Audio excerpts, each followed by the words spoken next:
Qushlarning parvozi san'ati nihoyatda murakkab va mukammaldir. U hayvonlar orasida harakatlanish turlaridan eng ko'p energiya talab qiladiganlardan biri bo'lib, maxsus anatomik va fiziologik moslashuvlarni talab etadi. Quyida parvozni mumkin qiladigan qush skeletining maxsus xususiyatlarini ko'rib chiqiladi. Avvalo, qush tanasi imkon qadar yengil bo'lishi muhim. Vaznni kamaytirish bilan bog'liq xususiyatlardan biri havo bilan to'lgan, ya'ni pnevmatik suyaklardir. Qush skeletida, shuningdek, suyaklarning keng miqyosda qo'shilib ketishi kuzatiladi. Bu esa parvoz paytida yuzaga keladigan kuchlarga bardosh bera oladigan qattiq skelet hosil qiladi. Suyaklar qo'shilishi ayniqsa quyidagi tuzilmalarda yaqqol ko'rinadi. Orqa oyoqning distal, tarsal va metatarsal suyaklari qo'shilib, tarsometatarsusni hosil qiladi. Bu xususiyat zamonaviy sudralib yuruvchilarda ham uchraydi va qushlarning sudralib yurishlaridan kelib chiqqan evolyutsiyasi bilan bog'liq bo'lishi mumkin. Orqa oyoqning distal tibiyasi va proksimal tarsallari qo'shilib tibiatarsusni hosil qiladi. Dum umurtqalarining oxirgi bir nechtasi qo'shilib pigossilni hosil qiladi. Bel umurtqalari, dumning dastlabki 6 ta umurtqasi, yonbosh, o'tirg'ich va qov suyaklari birlashib chanoq kamarini hosil qiladi. Chanoq kamarining orqa yuzasida qirra sensakrum deb ataladi. Umurtqa pog'onasining markaziy qismlari parvozdagi zo'riqishlarga bardosh berish uchun qattiq bloklarga qo'shilib ketgan. Shu sababli qushlarning orqa qismi juda kam egiluvchan bo'ladi. Buni qoplash uchun ularning bo'yni uzun va nihoyatda egiluvchandir. Faqat qushlarga xos bo'lgan eng muhim tuzilmalardan biri katta qirrali to'sh suyagidir. O'rta ventral kil barcha uchuvchi qushlarda mavjud bo'lib, yirik parvoz mushaklari uchun birikish joyi hisoblanadi. Ikki umrov suyagi qo'shilib furkula, ya'ni tilak suyagini hosil qiladi. Parvozda yana bir muhim xususiyat furkula, korakoidlar va kurak suyaklaridan tashkil topgan ko'krak kamari mustahkamligidir. Bu mustahkamlik parvoz vaqtida ko'krak qafasining cho'kib ketishini oldini oladi. Shuningdek, umurtqa pog'onasining har ikki tomonida 7 tadan qovurg'a bo'lib, ularning har birida yon tomonga chiqib turuvchi qo'shimcha o'simta mavjud. Bu o'simtalar qovurg'alar orasida yonlamma tayanchlar hosil qilib, ko'krak qafasini mustahkamlaydi. Ushbu xususiyatlarning barchasi qushning parvozga ko'tarilishi va uni davom ettirish uchun muhim skelet moslashuvlaridandir. Evolyutsiya davomida qushlarning oldingi oyoqlari qanotga aylangan. Qush skeletining maxsus xususiyatlari kabi bu ham parvozga to'liq moslashganligini ko'rsatadi.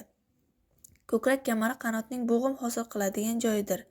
Furkula, korakoidlar va kurak suyagi o'rtasidagi 3 tomonlama bo'g'im triasil kanali deb ataladigan teshikni hosil qiladi va bu muhim parvoz mushagining payi shu yerda o'tadi. Yelka suyagi nisbatan qisqa va yo'g'on bo'ladi. Buning sababi ko'krakdagi asosiy parvoz mushaklari faqat humerusga birikadi va u qanot qoqish paytida katta kuchlarga bardosh berishi kerak. Radius va ulna esa qanotning o'rta qismini tayanch bilan ta'minlaydi. Bu suyaklar sutemizuvchilardagi xuddi shu tuzilmalarga to'liq o'xshashdir.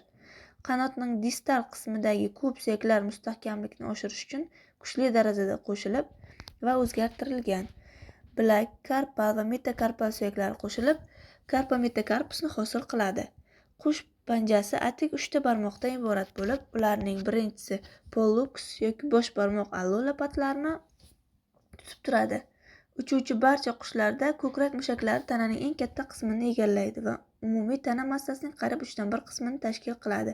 Aynan shu mushaklar parvozni ta'minlaydigan asosiy kuch manbaidir.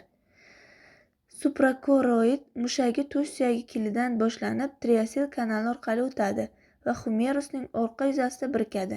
Natijada qanotning yuqoriga ko'tarilish zarbasini hosil qiladi.